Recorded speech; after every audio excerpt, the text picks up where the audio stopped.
नमस्कार मंडळी, मी मिनाथ वारंग माझा सिंधुदुर्ग यूट्यूब चॅनलच्या माध्यमातून तुमच्यासोबत आहे.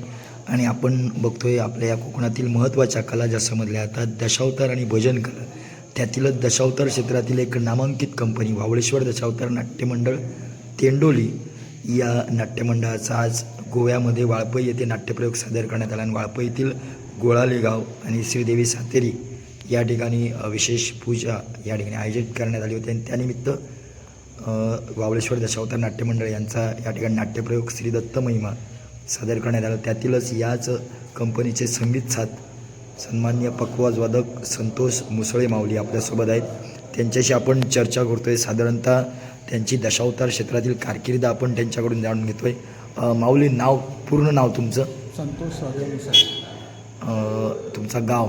आंबेरी, मालवण तालुक्यातील आंबेरी गाव या ठिकाणचं हे पखवाज वादक आहेत. साधारणतः पखवाज तुम्ही वादन करताय, पखवाजाचे गुरु म्हणून तुम्ही कोणाचं नाव घ्याल? गुरु म्हटल्याच्यानंतर मला आधी पहिलं गुरु मी कुठे केलाच नाही, मी बघून शिकलो. दुसरी गोष्ट म्हणजे दशावतारात मला एकच व्यक्तीने आणलं की आमच्या जवळचे भटजी म्हणून आहेत सिद्धार्थ कोजरेकर, यांनी मला प्रथम दशावतारात नेलं.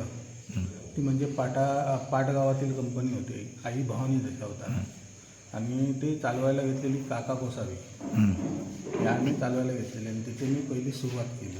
आणि तिथून नंतर अनेक कंपनी, चेनवणकर, कळिंगण, कलेश्वर, पुन्हा बाळासावत, मोरेश्वर, माऊली दशावतार, अशा बऱ्याच कंपन्यांनी मी कार्यरत राहिलो. आता मी वावळेश्वर, आता मी सध्या वावळेश्वरमध्ये कार्यरत आहे. साधारणतः तुम्ही मगाशी उल्लेख केलात की काका गोसावी यांच्या पहिल्याच जे नाट्यप्रयोग आई भवानी, किती वर्ष झाली त्या कंपनीमध्ये? मी 4 वर्ष राहिलो. म्हणजे साधारणतः आजपर्यंत किती वर्ष झाली त्या कंपनीत? ती आता कंपनी बंद झाली, पण 10 वर्ष किती झाली म्हणजे वर्ष ज्यावेळी तुम्ही सुरुवात केलात दशावतारात? मला दशावतारात पूर्ण 18 वर्ष झाली. 18 वर्ष 18 वर्ष झाली दशावतारात. अशा या नामांकित कंपन्यांमध्ये तुम्ही काम करताय. पखवाजात गुरु नाही, स्वतः तुम्ही शिकताय. तुमच्या गावातील भटजींच्या माध्यमातून तुम्ही हे करण्यात येतं. पण दशावतारातील पखवाज वादकसुद्धा आहेत ज्यांचा आदर्श घेऊन तुम्ही चालण्याचा प्रयत्न हे तुमचेच शेजारी? आमचेच शेजारी. त्यांच्याविषयी काय सांगा? ते एक स्वतः बुवा आहेत. बुवा आहेत, स्वतः बुवा आहेत. त्यांची भजनं पण मी वाजवली. आणि दशावतारात मी जेव्हा नव्हतो त्यावेळेला ते आणि मी सोबत खूप ठिकाणी फिरलो. म्हणजे 1-2 वर्ष आम्ही त्यांच्यासोबतच मी राहिलो. त्यांचं बघून शिकण्याचा प्रयत्न? त्यांचा बघून मी शिकण्याचा प्रयत्न केला. तसंच मागच्या 1-2 वर्षामध्ये तुमच्यासोबत तुमचा चिरंजीव नाटकाला यायचा, मग त्याला पण अशी आवड आहे संगीताची. मग त्यात तालरक्षण करताना आम्ही त्याला बघितलंय. काय त्याच्याविषयी सांगाल? तो पण असा घरी बसून असा ऐकून शिकला. आणि मला म्हणाला एक दिवस पप्पा मी नाटकाला आहे म्हणून त्याला घेऊन गेलो नाटकाला. त्यावेळी मी चेनवणकर गोरे दशावतार नाट्यमंडळ चेनवण सुधाकर दळवी यांच्या कंपनीत मी होतो. आणि मी घेऊन गेलो तर मला म्हणाला पप्पा मला वाजवायचं, म्हणून त्याला मी म्हटलं वाजवलं. तर त्याने एवढा प्रतिसाद दिला लोकांनी की त्याचा व्हिडिओ व्हायरल केला. आणि त्याला नुसतं बक्षीसच द्यायचे. आणि असं करून नंतर तो जांभरे गावी नेलो त्याला. नटसम्राट स्वतः मालक जांभरे गावी त्याने पूर्ण नाटक वाजवलं. त्याने भयंकर म्हणजे लोक आवड भरपूर निर्माण केली. ज्या गावात नटवर्य नटसम्राट स्वतः मालक भाभी कलिंग यांना देवता मानतात त्या गावी पूर्ण नाटक त्याने वाजवलं. ह्या तुमच्या चिरंजीवाचा आजच्या नाट्यप्रयोगाला या ठिकाणी म्हणजे निकष समोर आला. कारण तुम्ही ज्यावेळी पखवाजवर धा आणि ता मारत होता त्याचवेळी याच गावातील एक बालरसिक साधारणतः 4 ते 5 मुलगा मग ते म्हणजे तुमच्या वादनाचा किमया आहे की काय म्हणजे त्याच्या माहिती आहे. आणि तो तिकडे नादमय होऊन त्या ठिकाणी वाजवत होता. ते बघितल्यानंतर काय वाटलं की आज तुम्ही कलाकार आहात आणि बालक या ठिकाणी अशा रीतीने प्रतिसाद देत आहे? काय वाटतंय तुम्हाला यावेळी? नाही, तो भविष्यात पखवाज विशारद बनणारच आहे. हा आशीर्वादच आहे आमचा किंवा आमच्या गणपतीचा, ह्या देवतेचा.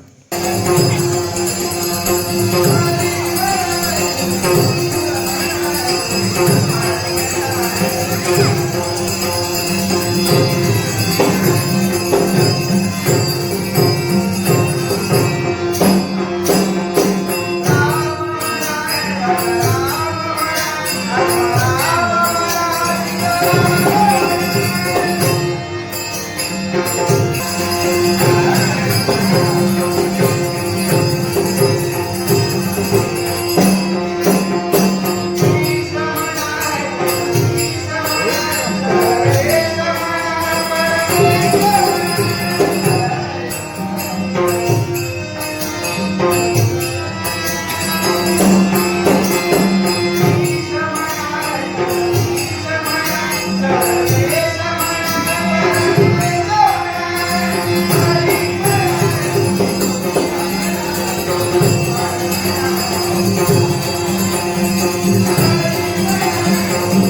माझ्या मुलग्याची आठवण मला आली की माझा मुलगा पण लहानपणी असाच करायचा आणि तो असा करूनच नंतर शिकला. बरोबर. वेडी माणसं इतिहास लिहितात. घडवतात. बरोबर ना. बरोबर. तीच असं छंद कला हां. असे असावेत ज्यांचं वेड असावं आणि त्या वेडातून त्यांनी इतिहास घडवावा अशा स्वरूपाची व्यक्तिमत्व या ठिकाणी अशा क्षेत्रात पाहायला मिळतात. पण दशावतारात क्षणोक्षण मला आठवण येते ती शांती कलिंग. हां. कारण 4 वर्ष मी त्या मी त्या कंपनीत प्रश्नाकडे येणारच होतो, कारण नटवर्य नटसम्राट स्वतः मालक बाबी कलिंगन प्रस्तुत कलेश्वर दशावतार नाट्य मंडळीमध्ये गाजलेली संगीत साथ म्हणून तुमच्यासोबत होती बुवा सत्यवान गावडे, पक्वाजोदक तुम्ही संतोष मुसळे आणि तालरक्षक गोविंद परब. आणि त्यावेळी तुम्ही त्या कंपनीत होतात. काय अनुभव सांगाल? शांती अनुभव कलिंगन म्हणजे असेल. आमची एकत्रितपणा जी होती संगीतासाठी हां, ती आता दुसरे कोण आले गेले हां, तरी ते होणार नाही. बरोबर. जे ती एक सत्यवान गावड्याबरोबर जे मी केले हां, ते वाजवतात माझ्यापेक्षा खूप बरं. कलाकार आहेत. हं. पण जे आम्ही दोघांनी जे केले गोविंद सत्यवान गावड्याने मी ते एक काळ गाजवला. तिघांचं एकीकरण जे होतं हं. ते नाही कोणाला शक्य होणार. आणि ते कुठेतरी आता या ठिकाणी म्हणजे हां, आठवण ते येते. शांतीमुळे आमचं झालंय. म्हणजे शांतीचा प्रतिसाद आम्हाला खूप. कारण त्याच्या माझी मा- संगीत साथ आहे. शांती प्रत्येक गावी गेला त्या गावी त्यांनी सांगितलं माझी संगीत साथ आहे. तो कुठेतरी संगीतातल्या वरद असतो तुमच्यावर. हां, त्यामुळे शांती आज नसला तरी शांती आहे असं आम्हाला क्षणोक्षणी वाटतं. आम्हाला शांती सोडून गेला नाही किंवा शांती माझ्यावरच नाही पण माझ्या मुलावर सुद्धा अतूट प्रेम केलं आहे. त्यामुळे आम्ही शांतीला विसरणारच नाही. तुम्ही एवढं प्रेम कलिंगन शांती कलिंगन यांच्यावर दाखवता. भविष्यात जर अशी वेळ आली की त्या कंपनीमध्ये तुम्हाला पखवाज वादक सत्यवान बुवा हार्मोनियम आणि गोविंद परब तालरक्षणासाठी आले, काय विचार असेल तुमचा भविष्यात? नाही, ते सत्यवान गावडे गोविंद परब जर असेल तर मी जाणार नाही असं म्हणणारच नाही, मी जाणार.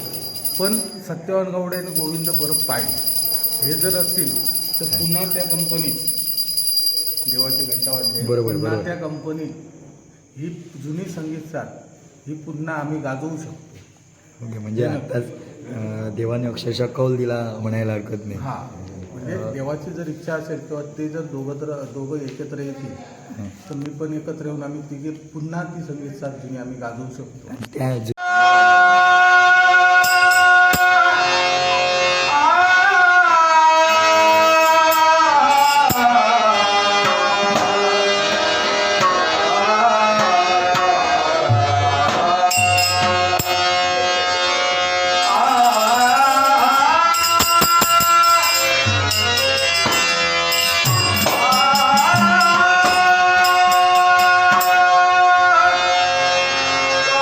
Thank you.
आणि शांती कलिंगन यांच्या हे पुन्हा आठवणी उजाळून देण्याचा प्रयत्न असणार. निश्चितच या ठिकाणी माझा सिंधुदुर्ग मीनाथवार यूट्यूब चॅनलच्या माध्यमातून आलात.